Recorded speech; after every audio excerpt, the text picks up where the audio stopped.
नमस्कार,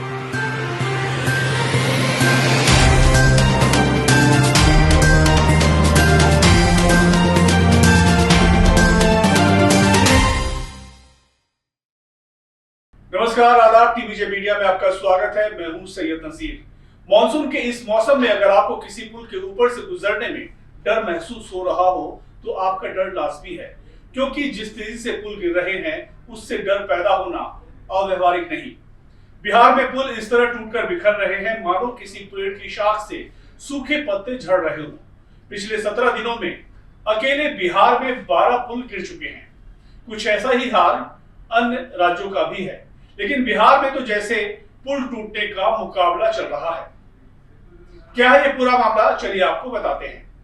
बिहार यूं तो अक्सर ही मीडिया की सुर्खियों में रहता है, कभी वहां की राजनीति के लिए तो कभी वहां के बढ़ते अपराध के ग्राफ के लिए। लेकिन इन दिनों बिहार एक अलग ही वजह से सुर्खियों में छाया हुआ है। यहाँ 18 जून से एक के बाद एक पुल गिरने की खबरें आ रही है, मानो पुल में वे गत्ते के बने ब्रिज हो गए हों जो पानी पड़ते ही गलकर जल समाधि ले बैठे। वैसे हमारे नेता भी पुल गिरने का इल्जाम मॉनसून को ही दे रहे हैं, लेकिन बिहार में इस साल अभी तक जितने पुल गिरे हैं उनमें कई ऐसे हैं जो मॉनसून की बारिश शुरू होने से पहले ही गिर गए। लिहाजा मॉनसून को ब्रिज गिरने का बिल नहीं बताया जा सकता। 18 जून को सबसे पहले अररिया जिले में सिकटी प्रखंड में जो पुल गिरा था वो अररिया के ही 2 ब्लॉक सिकटी और कुर्सा कांटा को जोड़ने के लिए बन रहा था, लेकिन बनते हुए ये पुल ध्वस्त हो गया। अब सवाल उठता है कि पुल बनाने वाली कंपनी आखिर किस तरह के मटेरियल का इस्तेमाल कर रही है कि पुल बनते बनते ही धड़ाम हो गया। इसके बाद 22 जून को सिवान में गंडक नदी पर बनी पुलिया ध्वस्त हो गई। वो 34 साल पुरानी थी। ये पुलिया महाराजगंज और दरौंदा प्रखंड को जोड़ती थी। अब पुलिया के टूट जाने से दोनों ही ब्लॉक के लोग परेशान हैं। सवाल फिर वही है कि जब प्रशासन को पता था कि इलाके के दोनों ब्लॉक को जोड़ने वाली ये पुलिया इतनी पुरानी है कि बारिश का मौसम भी शुरू होने वाला है, तो समय रहते इसकी मरम्मत का काम क्यों नहीं शुरू किया गया, या इस पुलिया को गिराकर नई पुलिया क्यों नहीं बनाई गई। 22 जून की ही रात पूर्वी चंपारण में एक निर्माणाधीन पुल गिर गया। ये पुल 1 करोड़ 60 लाख रुपए की लागत से बन रहा था। हालत ये थी कि शाम को पुल की ऊपरी भाग की ढलाई हुई और रात होते होते पुल ढह गया। इसके बाद 26 जून को किशनगंज जिले में मरिया नदी पर बना 13 साल पुराना पुल धंस गया और वजह बताई गई बेहिसाब बारिश। 28 जून को मधुबनी में जो निर्माणाधीन पुल गिरा वो भी 2 करोड़ 98 लाख रुपए की लागत से बन रहा था। सबसे दिलचस्प बात यह है कि पुल के निर्माण का काम ही मॉनसून में शुरू हुआ था। 3 जुलाई को ऐसे ही छोटे छोटे पुलों को मिलाकर एक ही दिन में कुल 5 पुल गिर गए। पुल तो देश के और भी राज्यों में भी गिरते रहे, लेकिन जिस तेजी से और जिस संख्या में बिहार में गिरे हैं वो हैरान करने वाला है और सरकार पर कई सवाल निशान भी उठता है। सरकार जिन पुलों का निर्माण करती है वो जनता के लिए जनता के पैसे से किया जाता है, लेकिन पुल बनाने के ख्याल के साथ ही भ्रष्टाचार नाम की दीमक भी पैदा हो जाती है और इन पुलों की नींव में घुस जाती है। फिर उस पर होती है सियासत। जनता सवाल पूछती है तो नेता इसकी टोपी उसके सिर और उसकी टोपी इसके सिर करने लगते हैं। ताश के पत्तों की तरह गिरते इन पुलों पर भी सियासी जमातों का ऐसा ही रवैया है। बिहार में पिछले साल जब गंगा नदी पर बन रहे पुल का एक हिस्सा गिरा था तो राज्य में महागठबंधन की सरकार थी। बीजेपी ने नीतीश और तेजस्वी की सरकार पर सवाल उठाए। ये पुल 1717 करोड़ रुपए की लागत से बन रहा था। बीजेपी ने नीतीश और तेजस्वी पर भ्रष्टाचार का आरोप लगाया था, लेकिन अब नीतीश बीजेपी के साथ हैं और राज्य के मुख्यमंत्री हैं तो आरजेडी भी उन पर सवाल उठा रही है। तेजस्वी कह रहे हैं कि डबल इंजन की सरकार में भ्रष्टाचार का इंजन फिट हो गया है। वहीं जीतनराम मांझी पुल गिरने को साजिश बता रहे हैं। मामला सुप्रीम कोर्ट तक पहुंच गया है। जनहित याचिका में कहा गया कि पिछले 2 साल में कई बड़े और मध्यम दर्जे के निर्माणाधीन पुल गिर चुके हैं। इसमें सरकार की लापरवाही और ठेकेदारों की एजेंसियों से भ्रष्ट गठजोड़ के कारण भी कई घटनाएं हुई हैं।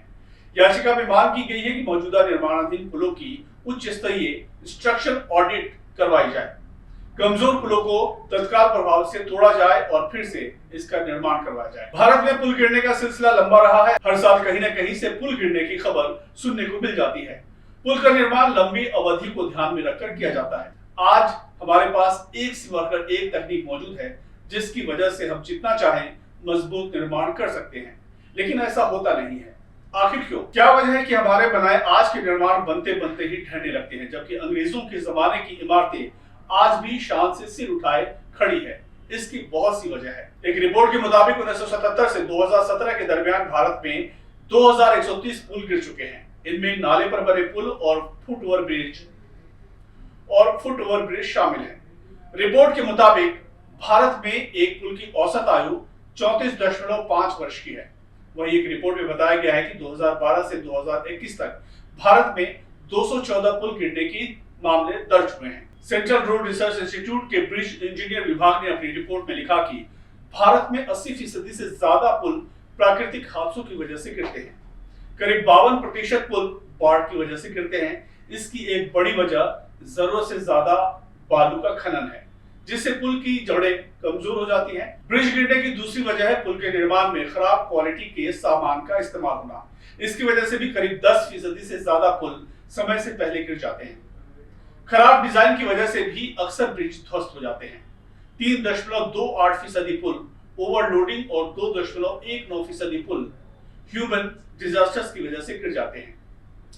देश भर में अंग्रेजों और मुगलों के काल के बहुत से ब्रिज हैं। इनमें से कई तो अपनी मियाद भी पूरी कर चुके हैं और फिर भी आज के दौर में बनाए गए पुलों से कहीं ज्यादा मजबूत है। दिल्ली में यमुना पर बना लोहे का पुल 1875 में 100 साल की मियाद के साथ बना था और ये मियाद 50 वर्ष पहले ही पूरी हो चुकी है, लेकिन ये पुल आज भी मजबूती के साथ खड़ा है। न जाने कितनी गाड़ियां इस पुल से रोज गुजरती हैं। असम का नामदांग ब्रिज 1703 में बना था। इस पुल ने 3 सदी से भी ज्यादा समय तक भूकंप, बाढ़ जैसी प्राकृतिक आपदाओं को झेला है, फिर भी ये मजबूती से खड़ा है। केरल के निर्माला में स्थित आर्यन काऊ ब्रिज 1904 में बना था, जो कि ग्रेनाइट के 13 खंभों पर बना है और रेलवे लाइन पर स्थित है। इस पर हर रोज सैकड़ों ट्रेनें गुजरती है। हर साल बाढ़ की मार झेलती है, फिर भी ये पुल जस का तस खड़ा है। गुजरात का गोल्डन ब्रिज भी अंग्रेजों के जमाने में बना था। ये ब्रिज भी इतना मजबूत है कि अभी इस सदी तक तो चल ही जाएगा। कोलकाता का हावड़ा ब्रिज, जो कि 1943 में बना था, आज तक जस का तस खड़ा है। इस ब्रिज से हर रोज करीब 80,000 गाड़ियां और करीब 4 लाख लोग गुजरते हैं। यूपी के जौनपुर का शाही ब्रिज मुगल बादशाह अकबर के जमाने में 1569 में बना था। इसका इस्तेमाल भी आज तक हो रहा है। तमिलनाडु का पवन ब्रिज 24 फरवरी 1914 में बना था, जो 100 साल बाद भी ये ब्रिज अपनी मजबूती का लोहा मनवा रहा है। अब मुद्दे की बात यह है कि मुगल काल हो या अंग्रेज, दोनों ही काल में जिन भी इमारतों का निर्माण किया गया, इनकी नींव में भ्रष्टाचार का बीज नहीं पड़ा है, क्योंकि उस दौर में निर्माणकर्ता ये बात अच्छी तरह जानते थे कि अगर कहीं कोई कमी पड़ गई तो बख्शे नहीं जाएंगे। वहीं आज ये लोग जानते हैं कि वो चाहे जितनी लापरवाही बरत लें, भ्रष्टाचार कर लें, खराब डिजाइन कर लें, हर मोर्चे पर वो बच निकलेंगे। कहीं ना कहीं उन्हें बचाने वाले कोई ना कोई मौजूद हैं। कुछ कानून की भी कमजोरियां हैं, जिसका फायदा नेता, प्रशासन, ठेकेदार, बिल्डर सब मिलकर उठाते हैं। पिसती है तो सिर्फ आम जनता। पुल के सिलसिलेवार तरीके से गिरने या ढहने को आप किस तरह से देखते हैं, कमेंट करके हमें जरूर बताएं। हमारे चैनल को लाइक, शेयर और सब्सक्राइब करना ना भूलें। धन्यवाद।